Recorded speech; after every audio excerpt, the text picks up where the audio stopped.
va parler un peu de chacun d'entre vous l'un après l'autre. Nathalie, je crois que Visage, c'est votre première incursion dans le 9e art. Comment vous êtes-vous retrouvée dans cette aventure? Bah, vraiment retrouver dans cette aventure, c'est la bonne expression parce que je n'avais pas du tout conscience que j'en prenais pour aussi longtemps.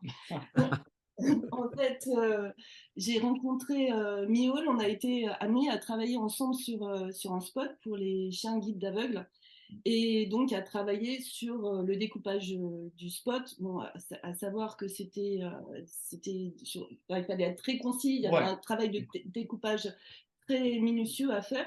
Et ouais, on a super bien fonctionné ensemble, on s'est ouais, super ça bien s'est bien entendu, passé. on était dans la même dynamique. Moi, j'appréciais aussi sa vision des choses et son engagement. Donc voilà, enfin, je veux dire, ça matchait bien. Mm. Et donc, toi, tu m'as proposé, mais on n'avait même pas fini le spot. Tu me dis, Non, on n'avait bah, pas terminé. Ouais. voilà, j'aimerais bien qu'on. Est-ce que ça t'intéresserait de faire une BD avec moi? Je lui ai dit, bah, je sais pas, ça dépend. Enfin, tu voudrais parler de quoi? Et il me dit de la Première Guerre mondiale. Ah, je lui ai dit, Mm. de- bon, attends, Oh là là. comment dire? Moi, je suis un peu déjà dans la deuxième, parler de la première, moyen. Donc, je lui dis, et il me dit, bah, je sais pas, parce que ça serait quand même dans le devoir de mémoire, dans la continuité, c'est quelque chose d'important, c'est quelque chose qui s'éloigne, il faut qu'il en reste quelque chose. Je dis, bon, ok, asseyons-nous à une table et, faisons un débriefing en disant qu'est-ce qu'on a envie de dire par rapport à ça. Et en fait, alors là, c'est parti 4 heures. Bing, bong, bang, ça fusait dans tous les sens et on s'est aperçu bah, en fait, qu'on avait les mêmes préoccupations que l'identité, comme on a quand même des Mioles, enfin, bon, après Des peut-être, origines communes, ouais. voilà. Bon, donc en fait, on s'est aperçu on avait plein de problématiques communes, avec forcément un regard différent, déjà parce que c'est un homme et moi je suis une femme, donc Ouais, ça c'est déjà une première différence. c'est sûr. Et parce qu'on a aussi des vécus familiaux et personnels différents. Et je me suis dit, moi, c'est vachement intéressant. C'est ça, en fait. La vision de la vérité, c'est ces vérités multiples. Et on a eu envie de partir sur cette aventure. Voilà. Totalement. Mm. Ouais. Alors, Mial, tu n'en es pas à ton coup d'essai. Tu as commencé dans Eclipse, une revue d'information et d'études se partageant entre manga, comics et BD, édité chez Semic. C'est Ouais. là que tu es repéré par les éditions Soleil pour participer au Codex de Troyes. C'est un sacré défi, ça. Ouais, ouais, c'était assez énorme. C'est pas tout à fait venu comme ça parce que j'avais déjà fait une ou deux BD quand même. J'étais passé du journalisme BD où à force d'interviewer des dessinateurs et en tentant de dessiner, je me suis dit non, là, c'est pas la peine. Mais en interviewant j'ai eu la chance d'interviewer vraiment des très grands scénaristes. Voilà, donc Munoz, Will Eisner. Benoît Peters, bon, on va au bout et la liste est vraiment très longue, et tant en comics, effectivement, en manga et BD. Donc, je me suis dit, je vais essayer de faire du scénario. Donc, c'était déjà un peu le cas. Et là, en l'occurrence, oui, le codex de Troyes, c'était assez drôle. C'était, en fait, il y a déjà eu des encyclopédies anarchiques du monde de Troyes. Et donc, il s'agissait de fournir une nouvelle Bible un petit peu plus moderne. Et donc, il fallait quelqu'un qui puisse synthétiser. En plus, au départ, ça devait être fait en bilingue ou en deux versions au moins, française et anglaise. Oui, j'ai oublié de préciser, moi j'ai un père irlandais et une mère chilienne et j'habite en France depuis l'âge de 10 ans. Donc je suis trilingue et je suis entre autres interprète officiel d'un petit festival de BD qui s'appelle Angoulême, donc depuis un paquet d'années maintenant. Donc avec mon éditeur d'alors, Olivier Jalabert, on descend à Aix voir Christophe Arleston qui présidait à tout ça. D'ailleurs, c'était même assez drôle parce qu'à un moment, il y avait une personne là qui était sur place visiblement pour tester mon anglais. Et comme je suis un peu taquin et que j'ai pas d'accent en français, j'ai commencé par amener Well, I will be very happy to do this project with you because donc je vois tout le monde pas lire, sauf Olivier Jalabert qui me connaît par cœur. Et donc là, je parle No, but we're going to do it this way. Bon, donc voilà, et je passe à autre chose. Et donc, ça a plu à Christophe, le côté impertinent, ce qui n'est pas étonnant quand on le connaît. Et c'était une expérience intéressante parce que quand on adapte quelque chose comme ça, c'est un long boulot, hein. C'est vraiment un très très long boulot. Il faut trouver une raison de vraiment aimer. Je n'étais pas forcément client de L'Enfeuse, de Troll. Le dessin de Mourier sur Troll, bon, et le dessin aussi sur L'Enfeuse me bluffait. Scénaristiquement parlant, c'était pas trop ma came, quoi. Voilà, disons-le. Mais en lisant absolument tout, on s'aperçoit qu'en fait c'est brillant. Par exemple, le concept d'un héros idiot. Même le troll est plus intelligent que l'Enfeust. Les filles, j'en parle même pas. Donc, on trouve des choses. Et après, j'ai eu une chance immense, c'est que j'ai pu travailler avec Gaëlle Merlini. Gaëlle qui va rougir quand elle va entendre ça, parce que c'est la personne la plus timide que je connaisse, qui est la maquettiste qui s'occupe de tout ce qui est univers de Troyes et univers d'Arleston. Et donc, on a pu bosser sur ça. Et par la suite, on a reformé un tandem lorsque Hachette a sorti l'intégralité des albums du monde de Troyes. Et donc, on a fait, moi je faisais les 8 pages de making of, et on avait une page, il a fallu longtemps lutter pour convaincre Hachette, qui est une page bonus connerie, une bêtise, quoi. Tout à fait digne de l'univers d'Arleston, voilà. Et on a eu un courrier de lecteur qui a submergé Hachette en disant cette page est géniale.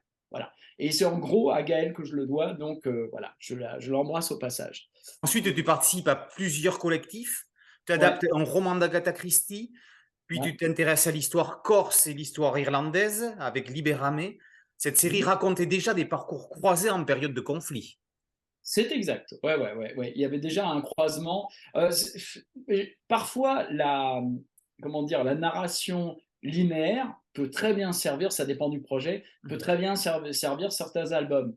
Moi, j'ai tendance, comme je suis légèrement bavard et que je saute souvent du coq à l'âne, je pense que c'est une tendance naturelle de croiser un petit peu et de changer d'époque. Moi, je m'ennuie très vite, donc je veux pas que le lecteur s'ennuie. Donc, effectivement, il y avait déjà ça dans Libérame, c'est vrai. Et c'était déjà une coécriture avec Frédéric Bertocchi, donc qui est corse. Au départ, lui devait faire la partie corse, moi la partie irlandaise, et très vite, ça s'est un peu croisé.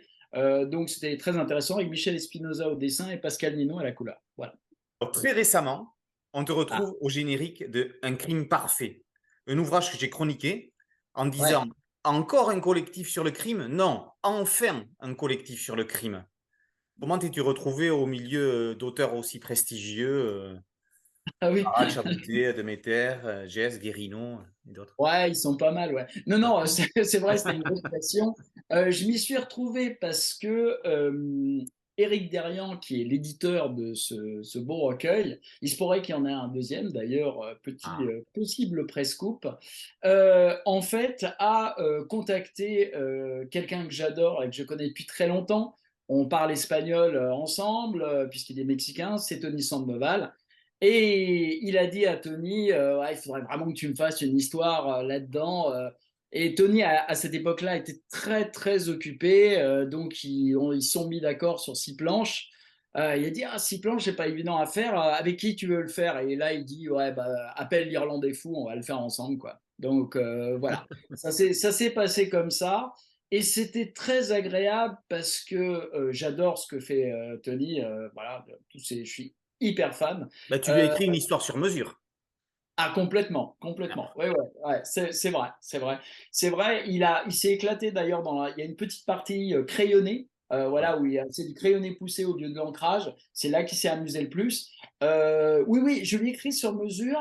Et en même temps, il y a un élément, pas autobiographique, hein, je rassure, parce que c'est une histoire de crime Ouais. parfait relativement glauque et atroce. C'est pas là-dessus. C'est en fait sur le côté des artistes complètement barrés, les artistes contemporains barrés et les collectionneurs. Moi, j'ai tout appris sur l'écriture avec quelqu'un qui s'appelait Arthur Gillette et qui était le rédacteur en chef de Muséum, une revue de l'UNESCO. Et pour ce titre Muséum, j'ai parcouru un peu le monde et j'ai interviewé des tas de directeurs de musées, de collectionneurs et d'artistes. Et à côté de celui que j'ai mis dans le récit court, il y en a qui sont bien plus gratinés, hein. J'ai des milliers d'histoires. Donc, c'est quelque chose. J'ai rencontré des gens comme ça. Voilà. Hmm. Parce qu'on se demande, quand on lit un livre comme ça, comment on peut réussir à être original dans un récit de crime, quoi. Il y en a tellement. Est-ce que c'est le fait justement de travailler pour Tony Sandoval qui a déclenché cette étincelle de faire quelque chose de totalement inédit, quoi? Bah, je voulais mettre Tony à la fois dans une situation de sortir de sa zone de confort, parce qu'il est pas forcé, il fait pas forcément beaucoup de polar, et en même temps, c'était un peu ma wish list de tout ce que j'aurais voulu voir faire à Tony. Donc, il y a une version féminine de Saint-Sébastien, criblée de flèches, il y a un poulpe, il y a, voilà, il y a une tête décapitée sur décapotable. Donc voilà, ce genre de choses. Et en même temps, vu la liste de grands noms, et je savais déjà dès le départ, je connaissais le line-up que m'avait donné Eric. C'est un malin, Eric Derian. Il cherche à monter la barre vers le haut, quoi. Et donc, je pense que c'est exactement comme pour Visage. C'est-à-dire, il faut que ce soit immersif, il faut qu'il y ait des détails très réalistes pour que les côtés fantastiques ressortent. Voilà. Mmh. Donc c'était ça. Et avec Tony, c'est comme avec Aurélien, quoi. Ce sont des artistes complets et qui ont une vision. Et quand vous avez des épées comme ça, il suffit simplement de leur donner quelques petits trucs et puis voilà, ça part tout seul. C'est eux qui font Mmh. tout le travail en vérité. Alors, Aurélien, tu as publié déjà pas mal d'albums, beaucoup chez des éditeurs qui ont malheureusement aujourd'hui disparu, comme Pointe Noire ou Emmanuel Proust. Est-ce que c'est un hasard? Je ne sais pas. C'est peut-être ma faute. Est-ce que c'est La un malheur? Peut-être c'est malédiction un complot. morinière. C'est peut-être un complot. Est-ce que c'est malheureux ça? Je suis Il y pas a sûr. eu un album aussi chez Mosquito, ils sont encore là, Ouais. Mosquito, Corberan, Tamenche, Glénat, avec la série Uchronie New Beijing. Ouais. Comment as-tu rencontré Éric Corberan? Ben, Eric, je l'ai rencontré en 2006 au Salon de la BD de Collonges-la-Rouge, il y a un album jeunesse que j'avais réalisé qui s'appelait Les Trois Petits Cochons, qui avait eu le prix La Chaise du Diable. On se rencontrait, c'était pas du tout un projet. On a super bien sympathisé, on s'est bien marré, et ça lui est resté en tête. Et donc, c'est quoi, 3 ans plus tard? Ouais, je crois que c'est 2009, je sais même plus. Peut-être dans 2 ans. Je sais pas. Il me recontacte, il dit écoute, Ah, cette fois, c'est une série concept pour le coup. Ah. C'est la deuxième cycle de la saga Uchronie. Il voulait relancer ça avec Glénat. Et donc, il y avait 10 albums de prévus et c'était une trilogie par dessinateur avec le même scénariste, donc Éric Corberan, plus un tome de conclusion. Donc, je me suis retrouvé là par amitié parce que Éric avait bien aimé mon travail et il avait envie de travailler avec moi, mais surtout aussi, enfin, je pense surtout parce qu'on s'était bien marré et qu'il s'est dit, bon, il y a moyen de bosser et de bien s'entendre avec ce mec-là. Et du coup, c'était le cas. Et voilà. La relation humaine entre les auteurs, c'est primordial. Nous Ouais. aussi, on se marre bien. Parce que faire 8 ans et demi, passer 8 ans et demi à faire des BD avec quelqu'un avec qui vous entendez pas, ça doit être juste l'horreur. Ensuite, c'est le diptyque Le Choix du Roi avec Jean-Claude Bartol, une série qui débute en 1936. Est-ce que les conflits du XXe siècle sont un de tes domaines de prédilection? Alors, pas du tout. Alors, enfin, voilà, c'est juste pas du tout, du tout. Là, ce qui m'avait intéressé dans la proposition de Jean-Claude, c'était que j'étais passé complètement, comme beaucoup, hein, enfin, cette histoire-là m'était complètement passée par-dessus. Et du coup, j'ai découvert, il me fait le pitch et je fais, ah ouais, d'accord. Alors, je connaissais les noms, mais vaguement, quoi. Et vraiment, cette histoire est tellement rocambolesque, cette relation est tellement rocambolesque entre Wallis Simpson et Edward VIII, Oui. c'est surréaliste, quoi. C'est vraiment surréaliste.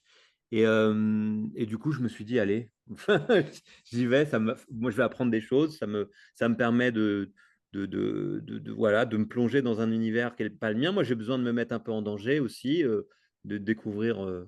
Voilà, c'est par curiosité beaucoup, hein. Mhm. C'est pas parce que j'ai fait ça que Mihol et Nathalie sont venus me voir, hein. Ils sont venus me voir pour d'autres raisons. Ouais. Il se trouve que le contexte est historique, mais c'est pas. À la limite, même Visage est moins une BD historique que Le Choix du Roi. Mhm. Voilà. Puis Jean-Claude est un journaliste de formation, Ouais. donc aussi, Ouais. qui est excellent d'ailleurs. Alors, en 2020, c'est L'Homme Book chez Robinson, un thriller dur, violent, avec Corbéran, et avec un traitement en noir et blanc qui accentue le côté polar. Comment as-tu abordé graphiquement cette histoire Alors, il est dur, violent. En même temps, il a une certaine lenteur. Enfin, c'est un bouquin atmosphérique, c'est-à-dire voilà, ce côté qui s'étire et qui pose une ambiance. Il est violent, mais pas dans la narration qui reste justement assez contemplative. Et ça que j'aimais bien. Donc, j'ai abordé cette histoire comme ça, comme une sorte de lente descente dans un monde obscur, quoi. Et donc, je me suis beaucoup appuyé sur, sur le cinéma, notamment, pour aborder cette narration-là. Il se trouve qu'Éric Corbeyran est aussi très influencé par le cinéma pour sa manière de raconter. Et Eric, en fait, il m'avait proposé cette histoire-là parce que je lui avais offert une monographie qui avait été publiée sur mon travail d'illustrateur et de peintre, et qui n'avait pas grand-chose à voir avec ce que j'ai pu faire avec lui, avec Uchronie, quoi. Et donc, il découvrait un peu ce que je faisais par ailleurs, qu'il n'avait pas vu. Et un peu, il est tombé de sa chaise, il dit, mais moi, en fait, j'ai envie d'écrire des histoires comme ça, c'est ce qui me plaît, fondamentalement. Et donc, il a écrit une histoire, encore une fois, c'est une histoire sur mesure pour le coup, ça. Voilà, donc moi, j'ai fait, en fait, avec cet album-là, c'était un peu la concrétisation en parallèle de Visage, parce que j'ai réalisé cet album en parallèle de celle de Visage, une sorte de concrétisation de mes envies graphiques que j'avais pas réprimées, mais disons qui ont mûri pendant les 10 premières années de mon travail de dessinateur de bande dessinée. Je les ai un petit peu ça a dû pousser à l'intérieur. Et puis, au début des années 2010, c'est un peu sorti, c'est plus sorti dans l'illustration et la peinture. Et là, il était temps que ça soit beaucoup plus présent dans mon travail d'illustrateur de bande dessinée. Et ces deux livres étaient un peu l'occasion de faire transpirer ça de manière un peu plus sensible dans les livres que j'illustrais, quoi. Voilà. Alors, tu as dit que tu avais commencé à dessiner Visage avant de terminer l'Homme Book. Comment tu t'es retrouvé dans l'aventure Visage, ce que nous sommes? Alors, c'est Mihol qui avait un projet et qui a embarqué Nathalie là-dedans parce qu'il avait un truc derrière la tête. Donc, je pense que on en avait déjà parlé avec Mihol. On se croisait de temps en temps. On était chez le même éditeur. C'était Emmanuel Proust à l'époque. Et on avait envie de travailler ensemble. Donc là, c'était aussi l'occasion. Et il a suffisamment bien vendu le bonhomme à Nathalie, puisqu'ils ont débarqué dans ma cambrousse du Limousin ensemble pour essayer de me faire une opération de séduction, quoi. Et voilà, et ça a marché. Ça a marché. Donc, ils sont venus me chercher jusque dans la cambrousse. Non, mais il faut dire qu'ils sont motivés, quoi. Mais non, mais en fait, Guillaume n'a rien vendu du tout parce Ouais. qu'on travaille toujours, c'est très équitable notre Ouais. façon de travailler. En fait, il m'a juste J'allais le dire. présenté un portfolio de Ouais. différentes personnes et ben enfin, je veux dire, ça a été instantané. Quand j'ai Ouais. vu les peintures d'Aurélien, j'ai dit c'est lui. Bah, Bah, c'est clair, c'est lui.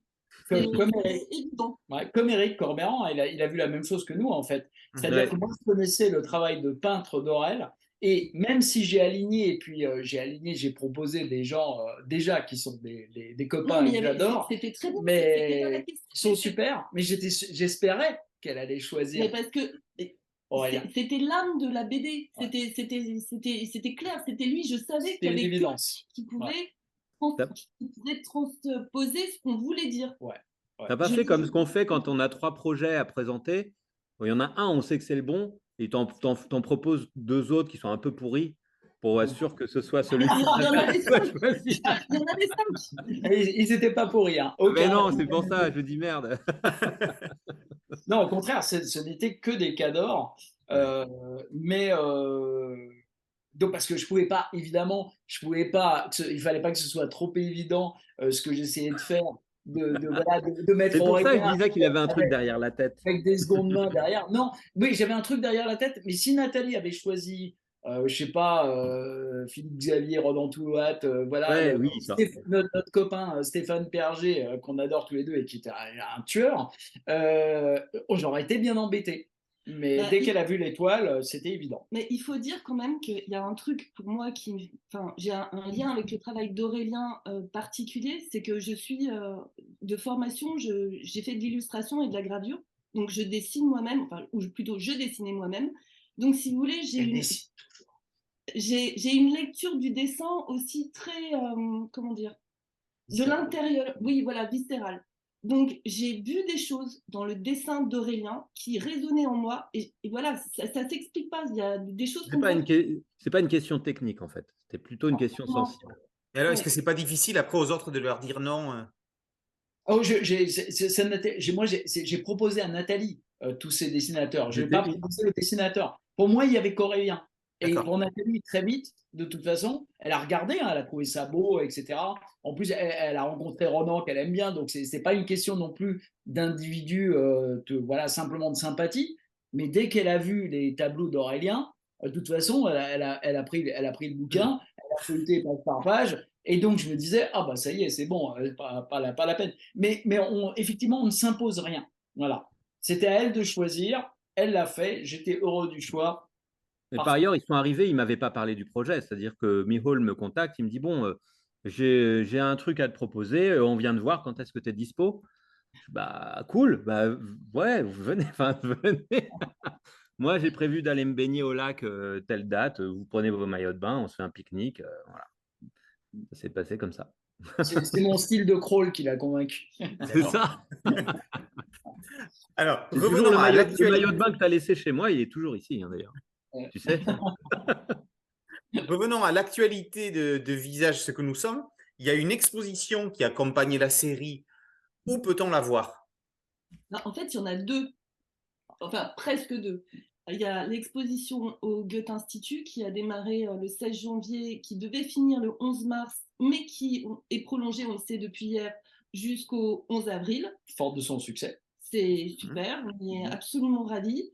Donc ça, c'est une exposition avec les planches d'Aurélien, des bannières qu'on a faites pour Glénat sur le making-of de la BD, et une partie au sous-sol plus, comment dirais-je, making-of, vidéo. Avec des vidéos, avec l'invitation publique à participer, aussi à dessiner. Enfin, bon, voilà, il y a une partie un peu plus théorique et une partie plus pratique. Et à partir du 11 mars, on sera aussi au musée de la Grande Armée de Meaux. La Grande Guerre, de la Grande Guerre de Meaux. On rigole, mais je fais toujours la... On était sûr qu'elle allait la faire à un moment ou à un autre. Et où là, on s'inscrit au sein des collections, c'est-à-dire ce qui nous a inspiré sur les choses dont on a pu parler précédemment, comme l'artisanat des tranchées, par exemple. Et on va être carrément, les planches d'Aurélien vont être au sein de ces pièces qui... Voilà, on revient aux sources. Ouais. Et on rend un hommage, on est très heureux parce qu'on a un très beau sticker sur la couverture de nos albums. On est recommandé par le musée. Et il faut rendre quoi, aussi. Il y a ça, pas parce qu'il y a une obligation, mais ils ont été absolument super. Ce musée est brillant dans le sens où il est tout sauf manichéen. Il n'y a pas les méchants allemands, les bons français. C'est très bien vu, c'est super immersif, toujours ce mot-là. Hein, on est plongé dedans, il y a des tranchées reconstituées, il y a des trucs incroyables dans ce musée, qui malheureusement est un peu excentré, il est à Meaux, mais bon. Et vraiment, rien que pour le musée, il faut y aller. Et voilà, et ça durera jusqu'à l'été. Donc ça démarre avec le salon de la BD historique qui est organisé par le Sitcast d'Histoire. Et nous serons là tous les trois pour dédicaces, je ne sais pas s'il y a une présentation ou autre. Et à partir de là, donc démarre l'exposition Visage ce que nous sommes, qui est totalement différente donc de celle du Goethe. Puisque là, d'ailleurs, c'est rare, il y a une double planche ou deux, mais sinon, ce sont surtout des planches uniques qui sont intégrées aux collections qui ont inspiré notre histoire Donc, c'est une manière de rendre au musée ce qu'ils nous ont donné.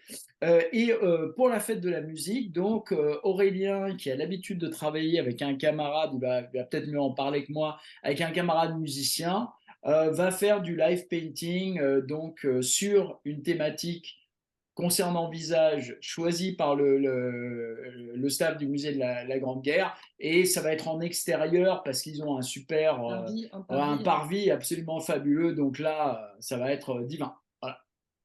Alors, est-ce que ces expositions sont amenées à se déplacer en France? L'exposition du Goethe, c'est dans les tuyaux, c'est-à-dire qu'ils sont en train de constituer un dossier en interne sur l'exposition en cours, tout ce qu'on a pu produire autour, ce qui est en termes de vidéos, en termes de photos, de matériel, enfin, du contenu aussi de l'exposition. Donc peut-être que même on sera amené à participer à la constitution de ce dossier. Bon, déjà, on y participe indirectement, mais peut-être aussi directement. Et ça va être envoyé à tous les Goethe Instituts de France, puisqu'ils sont 8 en tout. Ouais. Et bon, après, il y aura des contraintes aussi d'espace, mais on a des formats qui sont modulables. Mais voilà, l'idée, c'est que ça tourne dans toute la France sur l'année qui arrive. Après, il faut voir, c'est compliqué dans le sens où on a une chance extraordinaire qui est, nous sommes la première œuvre non germanophone à être exposée au Goethe, quoi. Donc forcément, il faut, pour les différentes équipes et la hiérarchie, et puis forcément la base qui se trouve en Allemagne, justifier de montrer une œuvre francophone. Voilà. On espère par là même aussi trouver éventuellement un éditeur allemand, parce qu'on voudrait vraiment le faire publier là-bas. En fait, la différence dans les deux expositions, c'est aussi une différence de parti pris, c'est-à-dire que l'exposition au Goethe est une exposition qui a vraiment une vocation de transmission, et il y a déjà 26 visites de scolaires qui ont eu lieu. Donc, il y a une vraie dimension pédagogique, puisque déjà, on a travaillé avec le pôle pédagogique pour le contenu de l'exposition. Et donc, il y a une dynamique qui est tout autre que la dynamique du musée de la Grande Guerre. Il y a aussi une dynamique, très bien. Il y a aussi une dynamique européenne, parce qu'en fait, le lancement de Visage s'est fait lors de la semaine de l'amitié franco-allemande pour les 60 ans du traité de l'Élysée, qui ont scellé cette amitié. Voilà, il y a aussi, on a les images de François Mitterrand et Helmut Kohl qui se tiennent par la main sur une cour pavée. Ils sont pas très sexy, mais il faut bien le dire, la photo de marque par son importance historique, quoi. Elle est mythique. Ouais. Voilà, donc c'était tout à fait le parti pris du Goethe, c'est-à-dire de l'Europe, la vision de l'Europe comme une grande famille, et c'est aussi notre façon de l'aborder dans nos 4 tomes, et de l'union des différences qui en fait est une force et pas quelque chose de négatif. Voilà. Au musée de la Grande Guerre du Pays de Meaux, forcément, c'est axé davantage sur la Première Guerre mondiale, même si nous, on va jusqu'à 1954, donc ce sont surtout des planches des tomes 1 et 2 qui sont montrées. Et forcément, à chaque fois aussi, nous nous adaptons au desiderata du lieu qui a la gentillesse de nous accueillir. Voilà, au Goethe, ce qui est très très bien fait, même si c'est Nathalie qui les a mis en forme, puisque à chaque fois, nous sommes les scénographes des expositions à part entière. Et il y avait des kakémonos faits par le Goethe. Ouais, voilà. Tout le contenu, c'est-à-dire c'est nous-mêmes qui avons fait le contenu, autant textuel que oui, de montage d'images. Voilà. Et est-ce que, on l'a peut-être dit, mais je ne me rappelle plus, est-ce qu'il y a des planches d'Aurélien dans ces expositions? Oui, tout à fait. Il y a, je crois, quasiment dans les deux, il y a 20 planches d'Aurélien. Une vingtaine de planches. Ouais. Et c'est sûr que... Alors, sur l'expo du Goethe, il y en a beaucoup plus, puisqu'on en a 36. Oui, puisqu'on comptait les... En fait, c'est 20 doubles. Ah oui, oui, c'est 20 doubles. C'est les panneaux, quoi. 38, ouais. Et 20, quasiment 20 simples. Non, il y a 2 doubles. Oui, voilà. Entre le premier tome et le tome 3. Il n'y a pas de planche du tome 4. C'est ça. Alors, on va terminer avec Gauguin pour boucler la boucle. D'où venons-nous? Que sommes-nous? Où allons-nous? Alors, on a déjà répondu aux 2 premières questions. On va répondre à la dernière. Où allons-nous? Alors, chacun d'entre vous, qu'est-ce qui va se passer après Visage? Quels sont vos projets à chacun? Projets communs, des projets différents? Je n'ai pas de vision encore précise, parce que déjà, pour moi, je ne suis pas sortie de visage. Le dernier tome finira en octobre. Tout ce qu'on organise autour de visage me prend énormément d'énergie. À savoir que c'est quand même, enfin, moi, je suis directrice artistique et graphiste. J'ai un métier qui me prend beaucoup de temps. Donc, je ne peux pas être là encore dans une phase de création. Faut qu'on aille au bout de cette aventure. Et c'est aussi un investissement émotionnel très important. J'ai fait cette BD pour mes enfants, dans un désir de passation, comme des clés que je leur ouvrais par rapport à un questionnement identitaire, puisqu'ils sont franco-allemands. Voilà, c'est quelque chose. Là, maintenant que ça devient concret, ils m'accompagnent, ils sont avec moi sur ce chemin, et on va y aller jusqu'en octobre. Donc, pour moi, penser vraiment de façon concrète après octobre, c'est pas possible. Après, j'ai 2 histoires sur lesquelles je travaille depuis très longtemps qui me tiennent à cœur, et je les finirai. Et j'en ai une 3e, tu en parleras ou j'en parle, je ne sais pas. Vas-y. En fait, avec Niol, on a un projet de roman graphique ou de roman. Ou de roman tout court, peut-être. Ou de roman tout court. On ne connaît pas encore le support, on se pose des questions par rapport à ça, et qui serait pas une continuité de visage, mais presque une réponse à certaines choses de visage. Avec une histoire le pitch très simple, c'est comment se sauver soi-même en allant sauver les autres. Quelqu'un qui part aider les réfugiés en Ukraine. Voilà. Aurélien, tes projets? Alors moi, ça va être, on va retravailler ensemble avec Éric Corbeyran sur une histoire, sur une continuité de l'Homme Book pour le coup. On en a très envie depuis un moment. On a des choses à dire encore sur les personnages auxquels on a donné naissance dans cette histoire-là. Et puis, voilà, il y a d'autres choses qui viennent ensuite aussi, je pense, dans la veine fantastique. Voilà. Mais là, pour l'instant, j'en dirai pas trop parce que c'est embryonnaire. On va peut-être remettre le couvert tous les deux, Aurèle et moi. Voilà. Dans cette optique-là. Mais c'est vrai que ça demande à. Je vais retourner faire un petit bout de chemin dans le Limousin dans pas trop longtemps. On va pouvoir mettre ça sur la table. On a des envies, justement, ce que vous avez vu dans Le Crime Parfait, des ambiances comme ça, un peu fantastiques, limite horreur. On est assez clients tous les deux. Nathalie un peu moins, mais nous, on est assez clients de ça. Et de revenir aussi, peut-être. Alors, surtout pas du documentaire, là, pour le goût de l'historique, de revenir à de la BD de genre, qui est quand même fait partie de nos amours. Après, moi, j'en ai des projets. Il y en a un que j'ai avec Fred Bones. On s'est rencontrés, là encore, on s'est rencontrés au musée de la Grande Guerre du Pays de Meaux, lors d'un des premiers salons de BD historique. Fred Bones qui a fait Dessous chez Sandaway. Moi-même, j'avais un album chez Sandaway, qui était d'abord, le tome 1 était sorti chez Emmanuel Proust, ça s'appelait Le baiser de l'orchidée. C'était un polar un peu rétro, avec David Charrier au dessin à la couleur.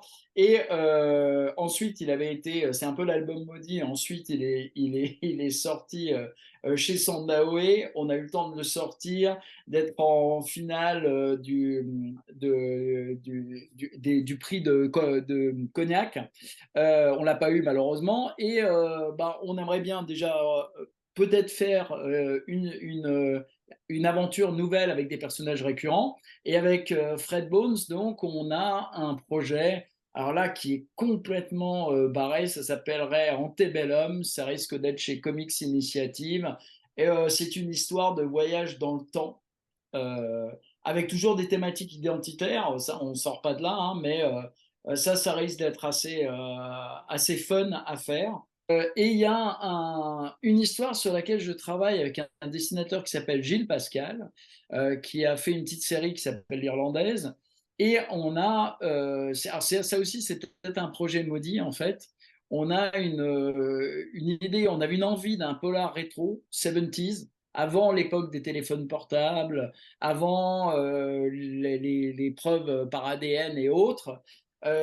Et qui se situe dans un milieu qui est proche des Native Americans, des Indiens Voilà, là, j'ai fait récemment un voyage avec ma fille à San Francisco, où on a vu à Alcatraz une exposition sur justement l'occupation par les tribus indiennes d'Alcatraz dans les années 70. Un truc absolument incroyable.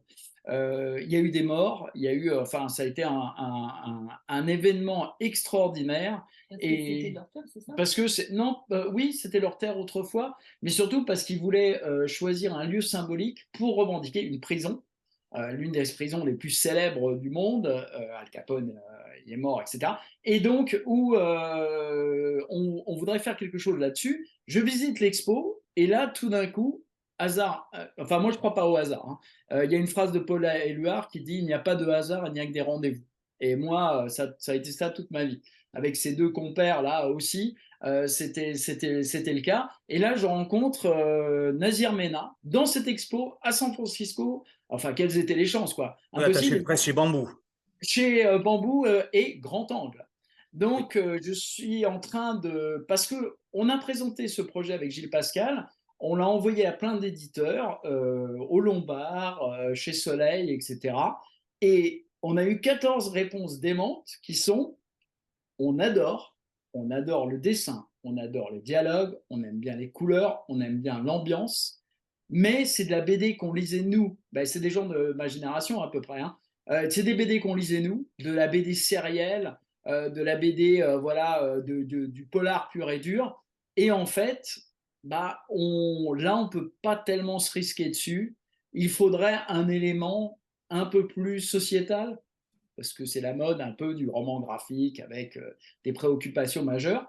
Et donc, l'occasion de cette exposition, je me suis dit, tiens, on va un petit peu... parce qu'on avait commencé avant ça, on avait présenté le projet avant. Je suis allé voir cette expo, je me suis dit, on va le réécrire en mettant justement cet événement-là en focalisation, en le reliant à la situation des Native Americans aujourd'hui. Et on va le présenter à Hervé Richesse, parce que là, quand même, c'est un appel du pied du destin. Si j'ai vu Nazir, c'est qu'il y a vraiment un truc. Voilà. Voilà, donc après, je peux parler pendant 2 heures, comme vous avez pu le remarquer. Et donc, il y a plein d'autres projets. Mais bon, on verra. Là, c'est peut-être un peu tôt pour en parler. Voilà. Oui, parce qu'en attendant, il y a encore 3 tomes de visages à apparaître. Et comment? Les expositions à aller voir. Et je vous remercie à tous les 3 pour cet entretien. Nous te remercions. Merci à toi. Et je vous dis à très bientôt sur Boulevard BD, bien sûr. Avec toujours. Au revoir à tous. Au revoir. Merci. Merci, Laurent.